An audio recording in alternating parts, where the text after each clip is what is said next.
Second Corinthians 11 verses 5 to 21. For I consider that I am not at all inferior to the most eminent apostles. Even though I am untrained in speech, yet I am not in knowledge. But we have been thoroughly manifested among you in all things. Did I commit sin in humbling myself that you might be exalted, because I preached the gospel of God to you free of charge? I robbed other churches, taking wages from them to minister to you. And when I was present with you, and in need, I was a burden to no one, for what I lacked the brethren who came from Macedonia supplied.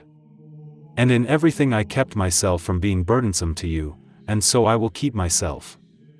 As the truth of Christ is in me, no one shall stop me from this boasting in the regions of Achaia. Why? Because I do not love you?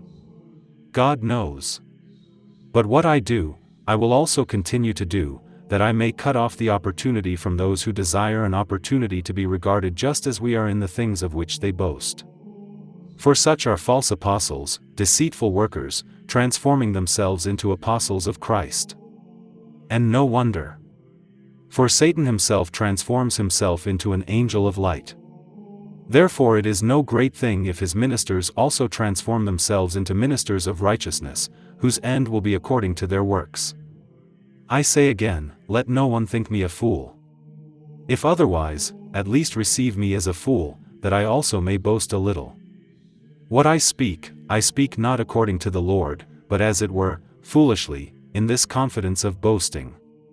Seeing that many boast according to the flesh, I also will boast.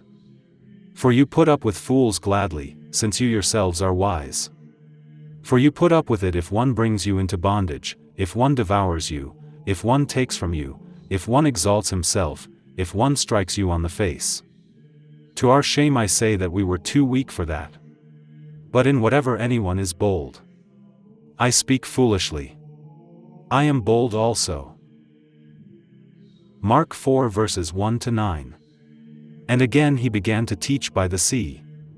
And a great multitude was gathered to him, so that he got into a boat and sat in it on the sea, and the whole multitude was on the land facing the sea. Then he taught them many things by parables, and said to them in his teaching, Listen. Behold, a sower went out to sow. And it happened, as he sowed, that some seed fell by the wayside, and the birds of the air came and devoured it.